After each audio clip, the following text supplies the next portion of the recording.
Okay 20 minutes అయిందా Suresh? Yes sir. Okay no problem. Please keep, మీరు alarm పెట్టుకోండి. నేను you take one phone and put alarm, no problem. Okay అది Venkatesh please make a note. Okay, Mithun Reddy గారిని మనము ఇది పెద్దిరెడ్డి సార్తో మాట్లాడాలి మనం. Okay please make a note. Okay, Mithun Reddy గారిని పోలీస్ కస్టడీలో 24 గంటల కంటే ఎక్కువ పెట్టుకున్నారా లేదా? అర్థమవుతుందా కాలేదా? Very clear. Let us break this constitution of ఇండియాని ఇప్పుడు మనము నమిలేసి తినేసి మింగేసి అరగకపోతే మనమే వాంతికి చేసుకొని ఆ వాంతికి చేసుకుంటే దాన్ని మళ్ళీ ఇంకొకసారి తిని మళ్ళీ నమిలి మళ్ళీ మింగేటువంటి సమయం ఇది. ఎందుకంటే వైఎస్ఆర్సీపీ ప్రతిపక్షంలో ఉంది, గవర్నమెంట్లో లేదు అని చెప్పేసి ఎట్లా పడితే అట్లా బ్యాండ్ విడ్త్ని వాడేస్తాము, మేము దుర్వినియోగం చేస్తాము అంటే ఎవరు ఒప్పుకుంటారు? నువ్వు ఒప్పుకుంటావా? నువ్వు ఆంధ్రుడు కాదా? నేను ఆంధ్రుడిని కాదా? నువ్వు ఓటేయలేదా? నేను ఓటేయలేదా? ఎవరు డబ్బులు ఖర్చు పెడుతున్నావు నువ్వు? ముఖ్యమంత్రి స్థానంలో ఉండి 2,93,00,000 ఎవరు డబ్బులు ఖర్చు పెడుతున్నావు నువ్వు? ప్రజల డబ్బు పెడుతున్నావు. ఎక్కడి నుంచి వచ్చింది నీకు? అది ట్యాక్స్ రూపంలో వచ్చిండేది. నీ సొంత డబ్బులు ఖర్చు పెడుతున్నావా నువ్వు? సీఎం పవర్ ఎందుకు ఇచ్చారు? దుర్వినియోగం చెయ్యొద్దు, సద్వినియోగం చేసుకో. బ్యాండ్ విడ్త్ సిట్ అంటే ఏం ఊరికే వస్తారా? వాళ్ళ జీతాలు ఇవ్వాలా వద్దా? ఆ జీతాలు ఎవరు ఇస్తాండారు? నువ్వు ఇస్తాండావు. ఎవరు ఇస్తాండారు? నేను ఇస్తాండా. ఆ డబ్బులు కరెక్ట్గా అది వాళ్ళు కరెక్ట్ పనులు చేయాలి. పలాపులు పనికి మాలినట్టు కేసు వేసేసి సిట్టు పోయిరా పోండి అంటే దానికి పెట్రోల్ ఎవడు పోస్తాడు? ఆ డ్రైవర్కి జీతాలు ఎవడిస్తాడు? ఆ కారుకు టైర్ పంచర్ అయితే పంచర్ ఎవడేస్తాడు? ఆ డబ్బులు ఎవరిది? ప్రజలది. ప్రజల డబ్బులు. అది ప్రజల డబ్బులు ప్రజలకు పెట్టండి. అదేంటో ఇప్పుడు మళ్ళీ ఇంకప్పుడే స్మెల్ వస్తుంది. దాన్ని ఏమంటారు? వైఎస్ అవినాష్ రెడ్డి గారిని కూడా ఇంకా అన్నట్టు ఏంటివో అన్ని వార్తలు మొదలైనాయి. అధికార దుర్వినియోగం అనేది that is not correct. But okay, happy, enjoy చేయి. సీఎం కుర్చీ బాగుందే, పవర్ఫుల్గా కూర్చో. ఇంకా ఎన్ని సంవత్సరాలు కూర్చుంటావు? 4 సంవత్సరాలు కూర్చో, తప్పు లేదు. మన దరిద్రము ఎట్లుందంటే ఆ రాజ్యాంగం కూడా అలానే రాసుకున్నాం మనం, అవుట్డేటెడ్. అలా రాసుకున్నాం. ఏం చెప్పండి? అరే 144 వాగ్దానాలు చెప్పినావు నువ్వు. ఇది చాలా మ్యాజిక్ ఉంది దీని వెనకాల.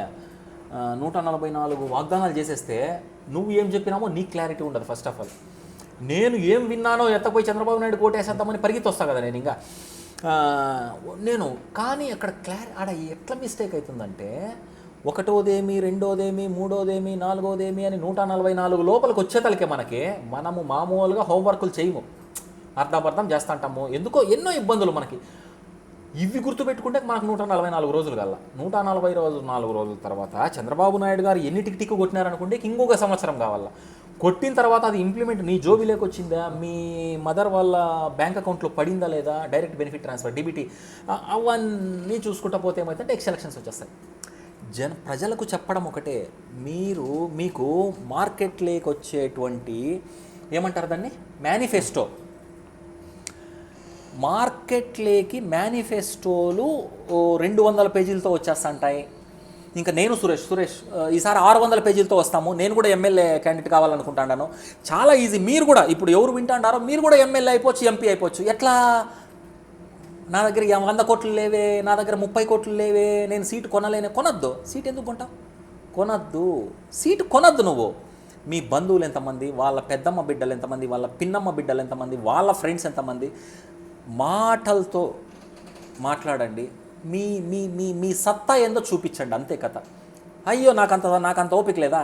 600 పేజీలు మేనిఫెస్టో ఎత్తుకొని రండి. మీ పక్కింటోనికి సపరేట్ మేనిఫెస్టో పెట్టండి, మీ ఎదురింటోనికి సపరేట్ మేనిఫెస్టో పెట్టండి, మీ పై ఇంటోనికి సపరేట్. నాది సొంత ఇల్లు, నేను బాడీకి ఎవరికి ఇవ్వలేదంటారా? No problem. మీ ఇంట్లో ఉండే వాళ్ళకే సపరేట్ మేనిఫెస్టోలు పెట్టుకోండి.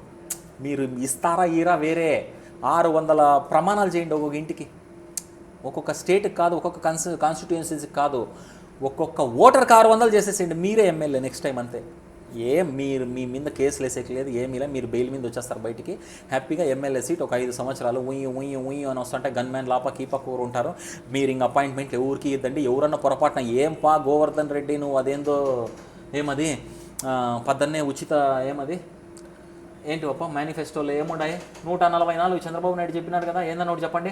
ఉచిత బస్సు ఏందన్నా ఇచ్చినావా అన్నారు అనుకో, ఎవరన్నా నోరు ఊ అంటే ఎత్తుకొని పోయి గూట్లో పెట్టేసేయండి, అదేందో జైల్లోకి వేసేసేయండి అంతే. ఉచిత బస్సు అని ఎవడన్నా నోరు ఎత్తినాడంటే ఎమ్మెల్యే సీట్ కదా, ఎస్పీకి ఫోన్ చేసి సార్ వీని తోసేయండి అంటే తోసేస్తారు అంతే. ఏం చేస్తాం చెప్పు, అట్లా కథ.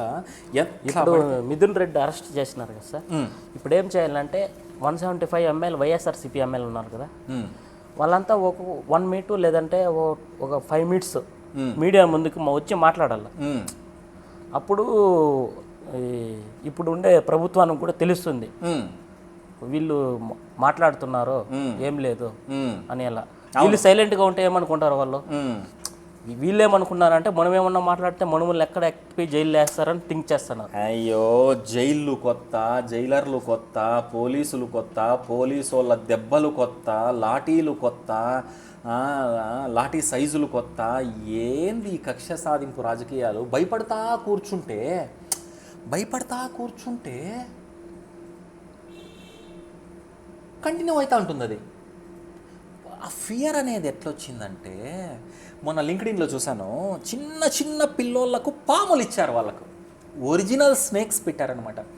ఎవరన్నా చూడండి అప్ప లింక్డ్ఇన్లో ఫియర్ కమ్స్ విత్ అదర్స్ అని కొట్టండి please, video small kids playing with snakes తీసుకొని రండి. అది ఎట్లంటే సురేష్, దానికి ఒక అది ఎట్లంటే, అయ్యో సురేష్కు 4 దెబ్బలు కొట్టేసినారని నేను భయపడిపోయేది. అట్లే బిహేవియర్, ఫియర్ అనేది పక్కన అబ్జర్వేషన్ బిహేవియర్. అది అయ్యో అది పాము, అది కరుస్తుంది అని ముందే తెలిసి లేదా ఎవరైనా కరిసిందని చెప్పి నేను భయపడతా. అట్లా పామే కదా, ఒకటే కదా కాటేసేది, ఒక కాటు రెండో కాటేసే లోపల దాని తలను పట్టినామంటే ఏం ఫియర్, తొక్కల ఫియర్, అది లెక్క. సో నువ్వు చెప్పడం చాలా బాగుంది. ఆంధ్రప్రదేశ్ 2000 ఎప్పుడప్ప ముందు ఎలక్షన్ జరిగింది 24లో 2024 ఎలక్షన్స్లో ఎవరెవరికి ఎమ్మెల్యే సీట్లు దొరికినాయో, ఎవరెవరైతే ఎమ్మెల్యే సీట్లు తెచ్చుకున్నారో వాళ్ళకి వీఆర్ రిక్వెస్టింగ్, మేము ఏమంటారు ప్రాధేయపడుతున్నాము, ప్లీజ్ కమ్ ఫార్వర్డ్. మీరు ఎమ్మెల్యేగా నిలబడి ఓడినారా గెలిచినారా అది పక్కన పెట్టండి, please come forward and raise your voice. మీ ఏమంటారు మీ స్వరం వినిపించండి. ఇప్పుడు ఆ కాన్స్టిట్యుయెన్సీలో ఇప్పుడు ఆ ఎమ్మెల్యే మాట్లాడినాడు అనుకో, తర్వాత ఆ పార్టీకి చెందిన సర్పంచులు, జెడ్బీటీసీలు, అది లెక్క, మెయిన్ కార్యకర్తలు, అట్లా వాళ్ళంతా మాట్లాడతారు. అదే వాయిస్ రావాలి ప్రతి ఒక్క. ఇప్పుడు జగనన్న మాట్లాడాడు, సో 174 ఉన్నారు, 174లో ఇంకో 14 మంది మాట్లాడినారు. ఇంకా 160 ఎమ్మెల్యేలకు మేము రిక్వెస్ట్ ఏం చేస్తున్నామంటే, ఎంపీలు కూడా ఒక 5 మంది మాట్లాడింటారు, ఇంకొక 160 ఎమ్మెల్యేలకి ఒక 15 ఎంపీలకి we are requesting, please come forward. చూడండి నేనెవరు, ఒక 6X ఫౌండర్, 6 కంపెనీలు ఓపెన్ చేశాను, 3 కంపెనీల్లో లెసన్స్ నేర్చుకున్నాము, 3 కంపెనీల్లో నష్టాలకు పెట్టుకున్నాము, ఇంకొక 3 కంపెనీలు సక్సెస్ఫుల్గా దొబ్బుతున్నాం, 18 దేశాలకు పనిచేస్తాము, 90 రాష్ట్రాలకు పనిచేస్తాం మనము out of India. Okay, so ఒక 12 సంవత్సరాలు నాకు ఆంటర్‌ప్రెన్యూర్‌షిప్ ఎక్స్పీరియన్స్ ఉంది, 18 కంట్రీస్ అండ్ 90 కస్టమర్స్.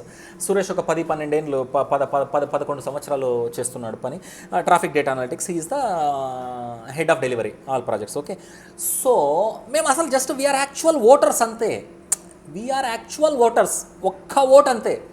మా స్వరం ఎందుకు లేపుతున్నాము? మేమిక్కడ ఎక్కడో బెంగళూరులో జాబులు చేసుకోకుండా, మేమిక్కడ బెంగళూరులో ఏదో మా బిజినెస్లు చేసుకోకుండా మా గొంతు ఎందుకు వినిపిస్తున్నాం మేము? వైఎస్ రాజశేఖర రెడ్డి గారి మీద ప్రేమ, జగన్మోహన్ రెడ్డి గారి మీద అభిమానమా?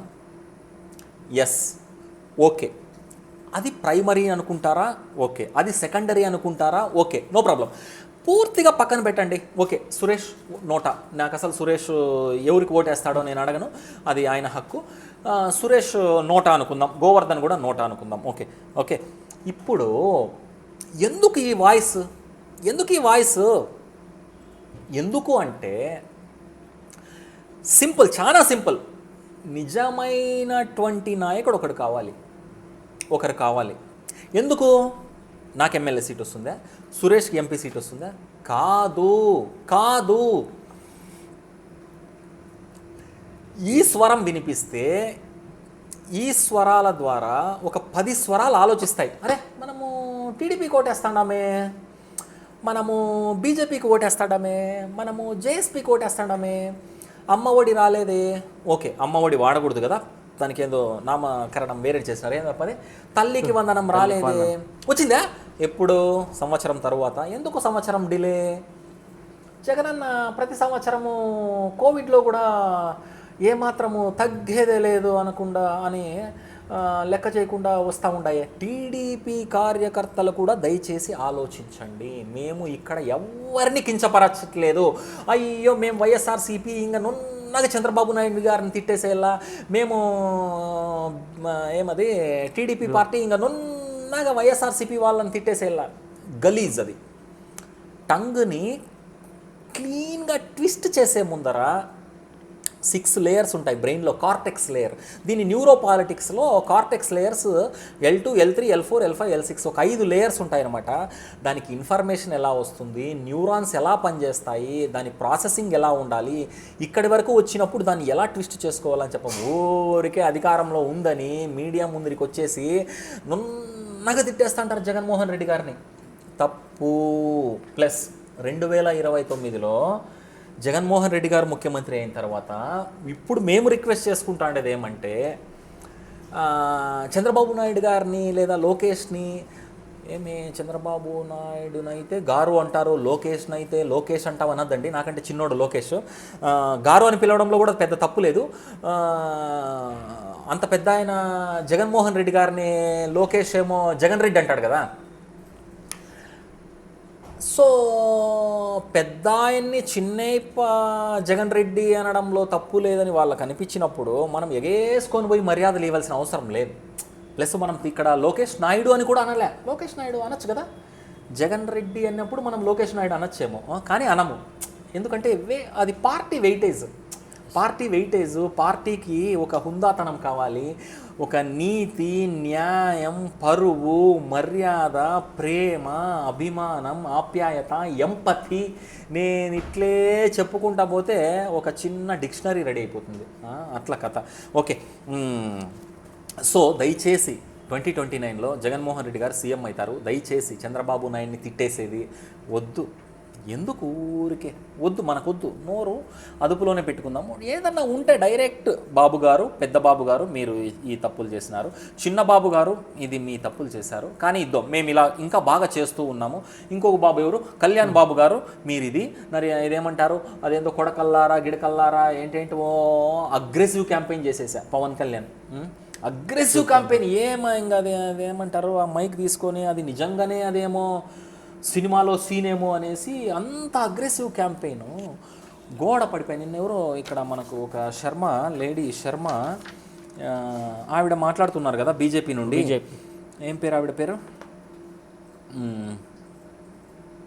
ఏం పేరప్ప, బీజేపీ నుండి ఒక శర్మ గారు మాట్లాడుతున్నారు, బీజేపీ. ఓకే, సాదినేని యామిని శర్మ గారికి చాలా క్లారిటీ ఉందండి మీకు లిక్కర్ స్కామ్ మీద. Very good, we appreciate that, but let us wait. ఎందుకంటే ట్రూత్ ప్రివేల్స్. లాస్ట్ మినిట్లో జడ్జి చెప్తాడు, హైకోర్టు చెప్తుంది, సుప్రీంకోర్టు చెప్తుంది, వస్తాయి. కానీ మేము చెప్పడం ఏమంటే, గవర్నెన్స్ మన చేతుల్లో ఉంది, పగ్గాలు మన చేతుల్లో ఉన్నాయి, కంట్రోల్ మన చేతుల్లో ఉంది. హోమ్ మినిస్టర్ అనిత గారు మన టీడీపీనే, అట్లా మాట్లాడద్దండి.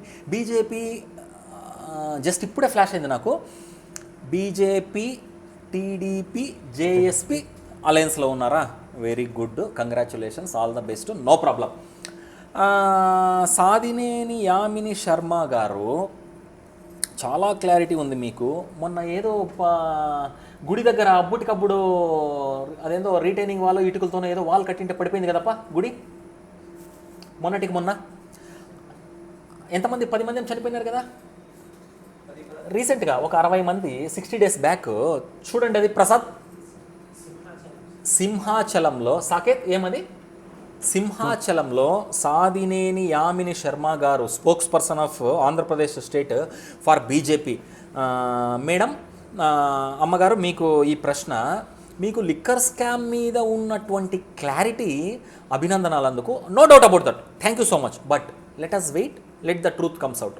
మీకు ముక్కుసూటిగా ఒక ప్రశ్న, మీరు ఇంత బాగా మాట్లాడుతున్నారే అకౌంటబుల్ గవర్నెన్స్ అని, ట్రాన్స్పరెన్సీ, అదేమి 12mm టఫ్ అండ్ గ్లాస్ బాగా ఏమది మనము ల్యాప్టాప్లో ఏమిటితో కడు అది తుడుస్తారు మన ల్యాప్టాప్లో,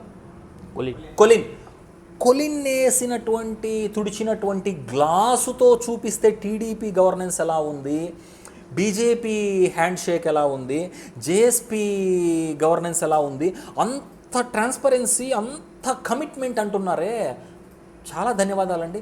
మరి మీరు సాకేత్ ఏమది సింహాచలం గుడి దగ్గర పడిపోయి అంతమంది చనిపోయినారే, మీరు ఒక్క మైక్ పట్టుకొని ఇది అకౌంటబుల్ గవర్నెన్సే, ఇది 12mm టఫ్ అండ్ గ్లాస్ పైన ఏమంటారు అది కొలిన్ పూసి మైక్రోఫైబర్తో తుడిస్తే వచ్చేటువంటి ట్రాన్స్పరెన్సీతో చూస్తే మీరు ఎలా ఉంటుందో చంద్రబాబు నాయుడు గారి గవర్నెన్స్ అలా ఉంది.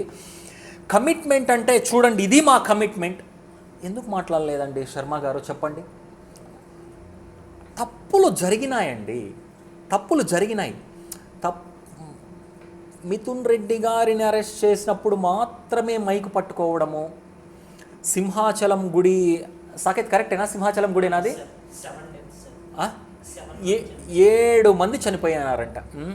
7 మంది చనిపోతే సాదినేని యామిని శర్మ గారు మీరు ఇది ట్రాన్స్పరెంట్ గవర్నెన్సు, ఇది అకౌంటబిలిటీ గవర్నెన్సు, ఇది కమిట్మెంట్కు మారు పేరు, దయచేసి క్షమించండి, ఇలాంటివి మళ్ళీ జరగకుండా చూసుకుంటాము అని మీరు ఎందుకు ముందుకు రాలేదు? అప్పుడు లిక్కర్ స్కామ్లో ఎందుకు ముందుకు వస్తున్నారు మీరు? సురేష్ ఒక పాయింట్ నోట్ చేసుకోండి please. Okay sorry viewers, very sorry, ఎందుకంటే సిక్స్త్ సెన్స్ ఏమన్నా మనకు చెప్పినప్పుడు నాకన్నా ప్లీజ్ మేక్ ఏ నోట్. ఇది మొన్న మనము అది చేస్తున్నప్పుడు ఈ బెంగళూరులో కూడా అలయన్సెస్ డీకే శివకుమార్ ఇదంతా మనము when we are seeing root cause analysis, ఇక్కడ మనకు గ్రాస్ రూట్ లెవెల్స్లో అలయన్సెస్ పార్టీ లోపలే కాదు పార్టీ బయట కూడా కలుపుకొని పోయేటువంటి తత్వము చాలా ఇంపార్టెంట్. ఇప్పుడు మీరు ఏం పాయింట్ నోట్ చేసుకుంటారంటే, చంద్రబాబు నాయుడు గారు ఆడియన్స్ మీరు మాత్రం దయచేసి చూడండి, తల్లి తండ్రి జన్మనిచ్చినారు, మీకు ఉన్నటువంటి ప్రతి శ్వాస, మీరు పీల్చేటువంటి ప్రతి గాలి, మీరు గడిపేటువంటి ప్రతి సెకండ్ చాలా ఇంపార్టెంట్. ఏదో భ్రమలో ఉండద్దండి మీరు, నేను ఎవరిని తక్కువ చేసి మాట్లాడట్లేదు, మీరు ఏదో భ్రమలో మాత్రం ఉండద్దండి. భ్రమ ఏంటంటే సచ్చే వరకు టీడీపీ అంటే, బీజేపీ అంటే, జనసేన పార్టీ జేఎస్పీ అంటే అన్యోన్య సంబంధాలు ఉంటాయి అని ఎన్ని వర్షన్స్ చూసుంటారు మీరు, ఒకటి ఆలోచించండి. సోనియా గాంధీ అయ్యా జగన్మోహన్ రెడ్డి గారు ఆపేయండి, ఏమది ఓదార్పు యాత్ర ఆపేయండి, నాన్న చనిపోయినారు, సారీ, బట్ మీరు నాన్న చనిపోయినందువల్ల చనిపోయినటువంటి కార్యకర్తలు, అభిమానులు, అభిమానించే వాళ్ళకి మీరు ఓదార్పు యాత్ర చేయొద్దండి అని. అరే మీరు పిఎం పొజిషన్లో ఉండాల్సినటువంటి రాహుల్ గాంధీ, పిఎం సీట్లో ఉండాల్సినటువంటి రాహుల్ గాంధీ జస్ట్ కేవలం ఒక్క అడుగుతో ప్రతిసారి బ్యాక్డోర్, ఏమది ఇండియా జోడో యాత్రనా, ఏమది భారత్ జోడో యాత్రనా, ఓకే భారత్ జోడో యాత్రనా శ్రీనివాస్, ఓకే అది చేసినాడు. వీళ్ళు అబ్కీ బార్ 400 బార్ అని స్లోగన్ పాడరి నరేంద్ర మోడీ. ఏమైంది 240కి పడిపోయినాయి, 240కి పడిపోయినాయి సీట్లు. ఏంటివి? ప్యూర్ బీజేపీ, కరెక్టా Soumya? Pure BJP 240, pure BJP MP. Srinivas please come back with correct figure. Pure BJP MP seats 1, అబ్కీ బార్ 400 బార్. 3 సార్లు ప్రధానమంత్రి అయినటువంటి నరేంద్ర మోడీ ఊహించినటువంటి ఊహాగానాలు ఏమైనాయి? 240కి పడిపోయినాయి. Rahul Gandhi 99, 246 pure MP seats for Lok Sabha BJP 240 okay 240 only BJP. మళ్ళీ చంద్రబాబు నాయుడు ఒక 16 ఇచ్చినాడా? చంద్రబాబు నాయుడు ఎన్ని ఇచ్చినాడు ఆంధ్ర నుండి? బీజేపీ ప్లస్ 21 ఇచ్చాడా? అంటే వైఎస్ఆర్సీపీ వాళ్ళు 4 ఎంపీలు అయినారు. ఓకే ఓకే చంద్రబాబు నాయుడు 21 ఇచ్చాడు. ఓకే అసలు చంద్రబాబు నాయుడు గారు ఎన్నిసార్లు తిట్టినాడు మోడీని? మోడీ గారిని చంద్రబాబు నాయుడు గారు ఎన్నిసార్లు తిట్టినారు? మోడీ కంటే నేను సీనియరు, నేనే పెద్ద ఎన్నిసార్లు తిట్టుకున్నారు? కలిసిపోయినారు. చాలా సంతోషం, నో ప్రాబ్లం. కలవండి మనకేం సురేష్, లక్షల కోట్లు వచ్చేసాయి ఆంధ్రాకి. ఆంధ్ర గ్రాఫ్ పైకి పోతా ఉండాల. కలవండి. ఇంకా ఒక 50 పార్టీలు మాతో కూడా చేతులు కలపండి. నువ్వు ఒక పార్టీ ఓపెన్ చేయి మీ ఊర్లో. నేను కూడా అదేందో రాయలసీమ ఆర్ఎస్పీ, నేను కూడా రాయలసీమ పార్టీ ఓపెన్ చేస్తాను. నాతో కూడా చేతులు కలపండి. నేను మీకు ఒక 2 ఎంపీలు ఇస్తాను. మీరు పోయి అదేందో ఎవరికి మోడీకి ఇచ్చేసేయండి. లేదా మీరే పీఎం అవుతారా? పోండి, మీరే పీఎం సీట్కి వెళ్ళిపోండి. సీఎం సీట్ సురేష్ నువ్వు తీసుకో, ఆ డిప్యూటీ సీఎం సీట్ నాకు ఇచ్చేసి మళ్ళీ నువ్వు పోయి చంద్రబాబు నాయుడు దగ్గరికి పోయి ఒక 1,00,000 కోట్లు కాదు, ఒక 1 కోటి కోట్లు ఎత్తుకొని వచ్చేసాయి ఆంధ్రాకి. మాకేమి ప్రోగ్రెస్ కావాలంతే. మాకు ఏమంటారు, హెడ్లైన్స్ వద్దు. ప్రసాద్ ఈరోజు పేపర్ ఏదైనా చూడప్ప, హెడ్లైన్స్ ఏమైనా ఉందేమో. సార్ ఇప్పుడు ఏం జరుగుతుందంటే, ఇప్పుడు వైఎస్ఆర్సీపీ ఉన్నప్పుడు 20 minutes ఆఫ్ చేయమని చెప్పినాం కదా మాస్టర్. చూడు అది 20 అయినేమో, ఆఫ్ చేయపా.